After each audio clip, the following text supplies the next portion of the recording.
pada pasutan Batu Gana, semakin malam semakin panas barang itu. Sekarang ke Pak Zulkifli Mansah. Udah banyak tadi yang dibicarakan, mungkin ada tanggapan dari Ketua DPP PKS. Memang sudah di penghujung acara, tapi menarik sebenarnya ya apa yang dikemukakan oleh Pak Burhan Muhtadi, kemudian Pak Fajrul ya.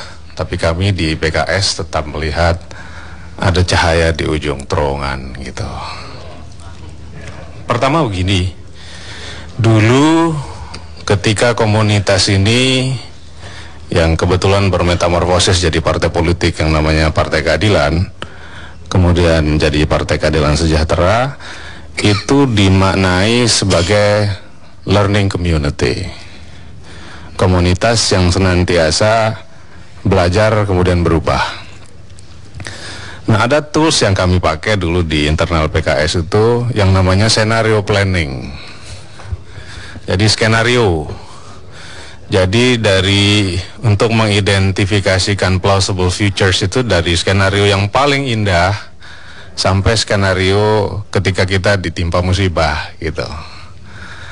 Nah, kenapa ini penting? Karena terus terang ketika komunitas yang oleh Mas Burhan dikatakan ada interseksi yang kental antara gerakan politik di satu sisi dengan gerakan sosial keagamaan di sisi yang lain, itu muatan yang sifatnya moralitas, nilai-nilai langit gitu begitu kental, sehingga harapan yang digelayutkan pada komunitas ini begitu tinggi.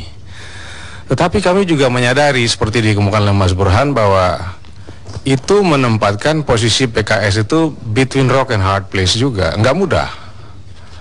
Nah, kenapa? Karena kami sadar betul ketika PKS sebagai partai politik memilih demokrasi sebagai political system, itu kami sadar sesadar-sadarnya bahwa demokrasi punya mekanisme, punya instrumen yang akan memaksa setiap partai politik itu berperilaku sama. Nah, ini saya setuju dengan Bu Fajrul tadi katakan, mestinya jadi momentum yang tepat. Kalau meminjam istilah internal kami sebagai muhasabah atau introspeksi atau ada feedback konstruktif, supaya kita di samping dalam tanda kutip mengedepankan isu-isu moralitas, mulai bergeser melakukan repositioning pada isu-isu yang lebih substantif. Misalnya PKS tidak hanya dikenal atau jualannya bersih dan peduli saja, tapi juga mesti dipersepsikan oleh masyarakat sebagai komunitas yang mengerti juga industrial competitiveness, bagaimana memperbaiki public infrastructure, meningkatkan standard of living dan lain-lain. Oleh karena itu kami melihat ini sekaligus jadi blessing in disguise juga. Ini waktunya buat komunitas inti datang berhadapan sama masyarakat dengan ide-ide yang lebih segar gitu. Bahwa kami, oke, we are community of human juga, we are not center of the world. Tapi kan bisa juga ditafsirkan orang, karena terjadi ketahuan begini, strategi berubah. Ya harus. Kepada tidak ada pilihan, Pak. Jadi menurut kami ya, sekarang PKS itu harus melakukan repositioning, nggak ada pilihan. Jadi mulailah muncul ide-ide tentang bagaimana memperbaiki misalnya infrastruktur publik, kemudian datang dengan konsep menyediakan tempat di mana kami jadi bupati, gubernur bukan hanya bicara tentang hal-hal yang normatif gitu, tapi menyediakan ya lingkungan yang kondusif dan nyaman buat investor gitu. Tapi kami yang muda melihat ini satu kesempatan, momentum yang disediakan oleh Yang Maha Kuasa buat kami untuk menghidangkan pada masyarakat hal-hal yang konkret. Tapi apa boleh dikatakan bahwa PKS gagal dong menyandang bersih dan... Nah, namanya komunitas yang belajar, ya krisis seperti ini kadang-kadang perlu untuk berubah. Karena jangan-jangan resistensi untuk berubah ini karena merasa diri paling baik gitu. Jadi menurut kami ini peluang. Nah, oleh karena itu alangkah tidak efektifnya kalau ini tidak digunakan untuk berubah. Jadi pilihannya antara mati, istilahnya Ustadz Yusuf itu punah gitu, atau justru menyediakan peluang untuk tumbuh, berkembang dan menang. Kami cukup optimis yang kedua yang akan jadi pilihan kami. Kira-kira gitu, Bang. Baik. Pak Asegaf sebagai pengacara tadi mau nambahin? Saya tidak ingin menambahkan apa-apa, hanya saya ingin mengingatkan satu hadis yang berbunyi Qulil haq walau kana murran. Katakan yang benar sebagai benar meskipun pahit untuk mengatakannya. Artinya para pemimpin-pemimpin kita itu harus berani mengambil risiko untuk mengatakan yang benar sebagai benar. Itu adalah peringatan dari Rasulullah SAW. Saya kira semua orang tahu. Katakan yang benar sebagai benar meskipun pahit untuk mengatakannya. Itu saya ulangi. Terima kasih Pak Karni. Itu aja. Ya, itu kan di kita punya moto juga, Kadin kalau nggak salah, tegakkan keadilan walaupun langit akan runtuh. Tapi saya jinggung sedikit perkara. Sebentar, mentang-mentang hadis mau masuk aja deh.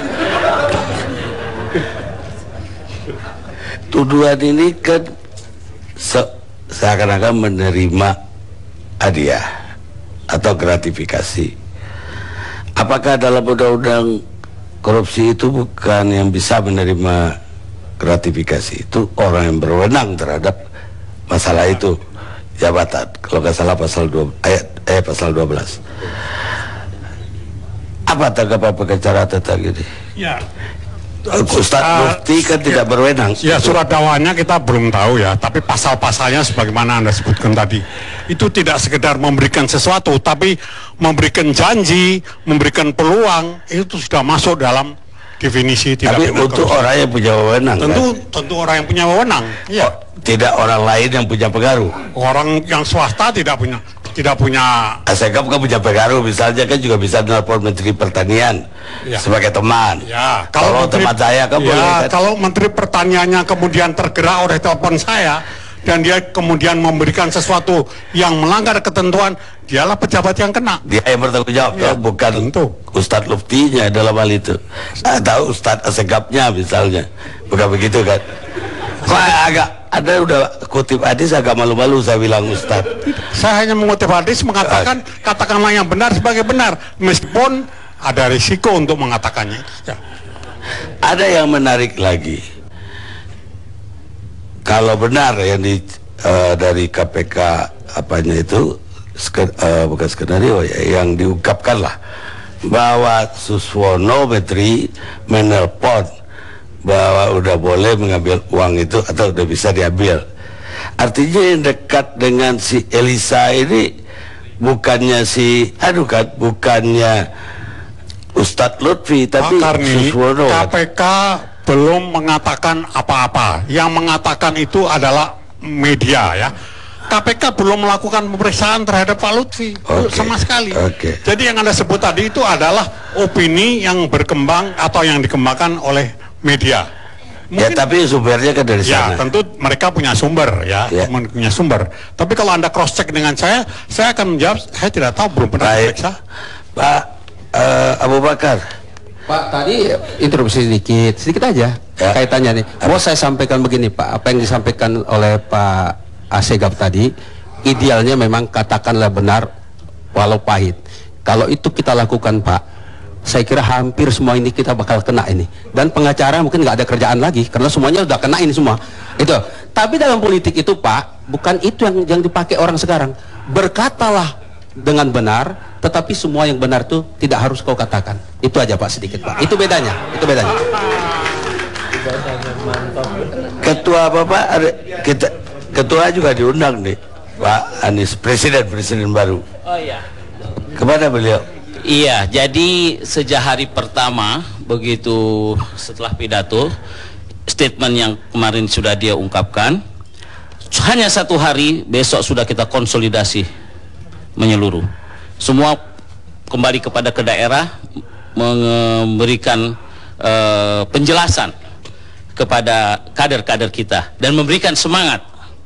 Dan sekarang beliau lagi ada di Medan tadi sore. Di Medan? Iya. Kok agak rajin ya PKS ke Medan? Ya, karena seminggu sebelum ada penangkapan itu, Elisa itu mau ke Singapura, yang punya Indoguna.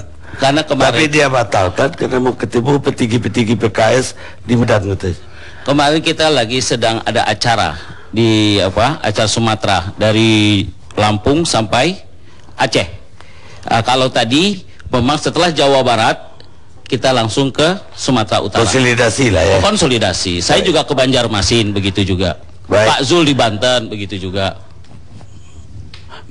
Bung Yadi, walaupun Anda tidak termasuk yang konspirasi.